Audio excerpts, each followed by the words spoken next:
Welcome back, everyone. Today I'm just going to do a little loose, unscripted meditation where, again, whatever stirs up within awareness comes out and is spoken. This form of video making is, like I said, a form of meditation. I don't know what I'm going to say. I'm merely sort of summing up and opening a form of channel for something to emerge. And this is a creative process and principle that I bring to many of my different things. When I'm sitting down to write or I'm sitting down to think about something, I will slow down, observe, and rest in this sort of silent waiting, a silent waiting for inspiration to arise. You see, I'm most creative, I've noticed, when I'm relaxed, I'm not stressed, I'm not worried, I'm not agitated, I'm simply just doing. And there's a deep authenticity and spontaneity to that doing.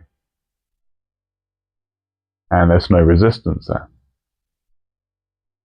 I think many people, many creatives, they get caught up in their performative identities. They believe that this is a certain way to make a video, or this is a certain way to write, or I need to do it this way. And they restrict themselves and really stifle their expression because it feels most safe and comfortable to them. Now, of course, we should find our unique signature, and our unique signature to our expressions may create a recognizable trend, I suppose. Like with all my videos, there is a certain commonality, there's a common essence that you can recognize and identify. But I try not to think about that when I'm creating. And I think the broad strokes principle of what I'm trying to communicate is that we should create with a kind of beginner's mind, a mind that is unconditioned, a mind that is open, and a mind that is accepting of whatever has to come. And it isn't imposing a kind of a rigid expectation or a rigid framework. Creativity, it doesn't set up walls, it transcends them. It ignores them completely. And I think that's a beautiful thing that we can all do. In whatever creative field or form of art that we partake in, simply taking a step back and being truly open to something new, something novel, a new way of seeing. Because you see, the people or the individuals rather, who see the world most clearly and distinctly are often children who have not been conditioned into certain models of perception, these reducing frames, these filters. Children, they come to this world unblemished and naked almost. And that is why, they play, that's why they play, and they're very creative, very spontaneous, very unpredictable. Often, adults who do not like children, they are in repression of their own childlike nature. They don't like spontaneity. They've grown very used to routine and predictability, and their entire being has almost turned to this stale rock. That's a thing, but you can understand what I mean. It's very suffocating. Perhaps you had teachers at school like this, who it seemed like every element of their being was a rejection of childhood and all the innocence and the play and the laughter. It was like their nature was allergic to that.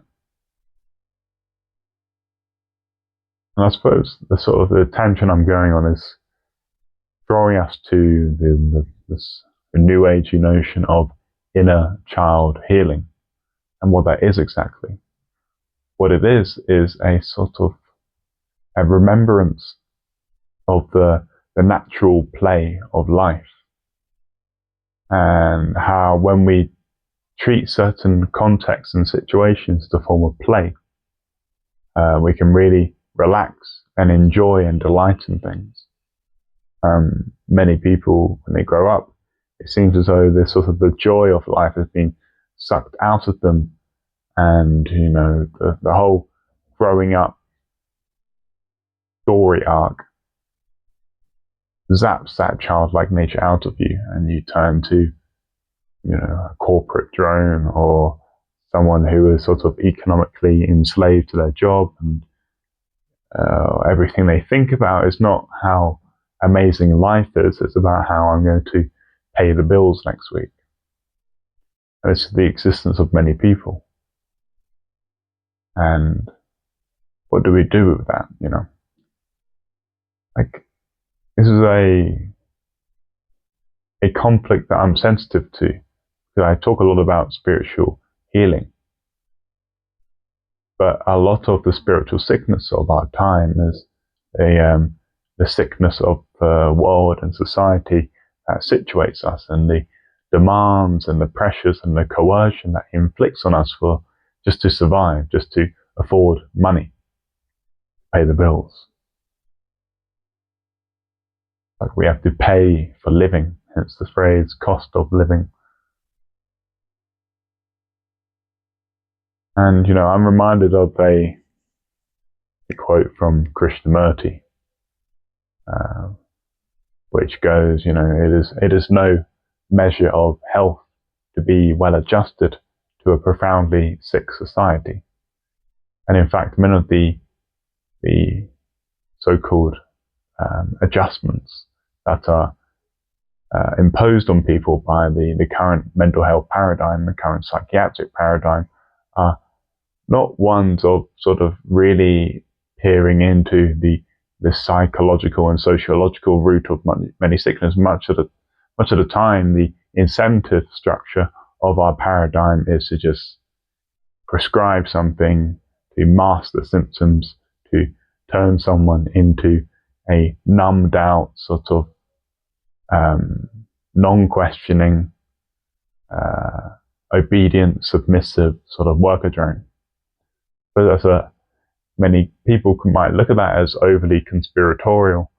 But let's take depression, for example. Where you have one of the most widely prescribed medications, SSRIs, selective serotonin reuptake inhibitors, which are widely prescribed to people who suffer from depression. And this treatment model, this treatment approach, reduces human emotion entirely to this neurochemical phenomena, that we can simply rise up the level of this other neurochemical, bliss them out for a little bit, even though these medications severely affect many aspects of your life, including your libido, your energy level, your weight, and there's all sorts of different side effect profiles. But this reducing of human suffering, human depression, to just a certain level of a monoamine sort of molecule in your brain, serotonin, is highly simplistic.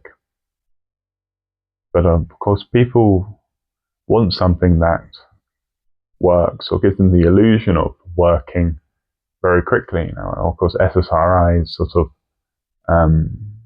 they take a few weeks to sort of take effect.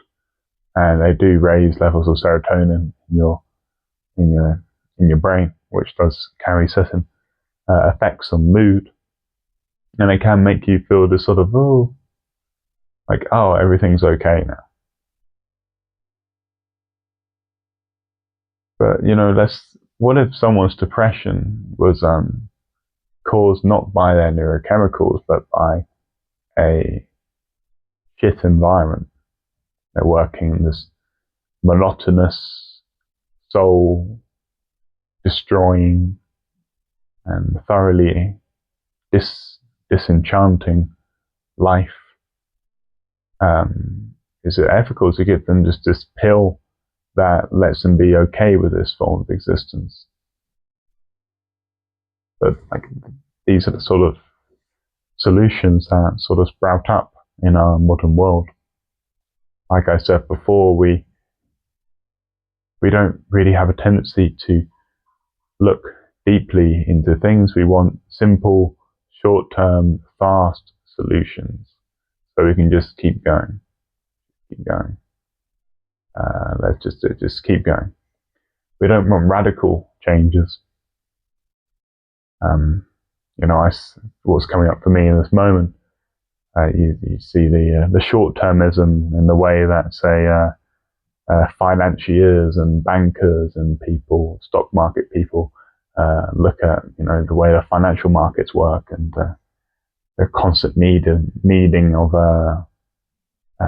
massive money influxes, creation of money to keep the stock market churning. So house prices rise as stock continue to rise, stock prices continue to rise. There's this sort of deep addiction to greed and the accumulation and keeping the party going. And what people don't realize is that now this is a tangent, but it's tied to a previous example where I was speaking about in the context of serotonin, SSRIs, serotonin selective reuptake inhibitors. Sorry, I'm rambling, but I'm quite tired. How those sort of class of medicines, quote unquote, they are superficial solutions that provide someone sort of an easy sort of rise in their mood without addressing the deeper psychological, spiritual roots of their issues.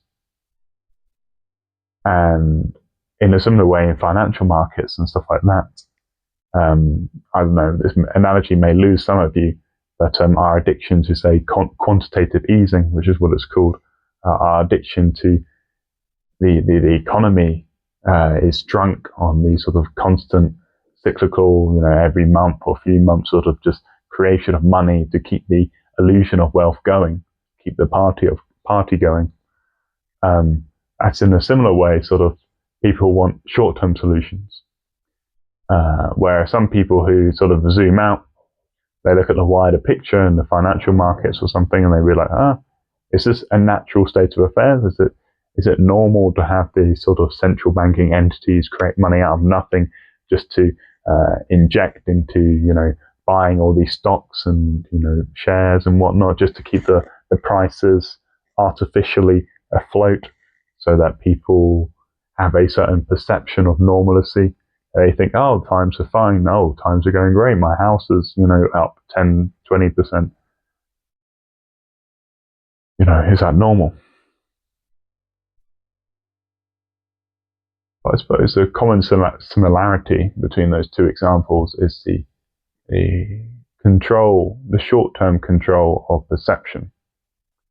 This person suffering from depression, they take the antidepressant, and then they have a perception of healing because, perhaps they feel a little bit more, lighter. Nothing in their life has changed, but, they feel lighter and stuff. And in the same way with the financial markets, the stock market is addicted to the creation of money. And this money is created out of nothing, so it's a form of illusion. But the reality of this money is given to it by social consensus, by so many people believing in the illusions. But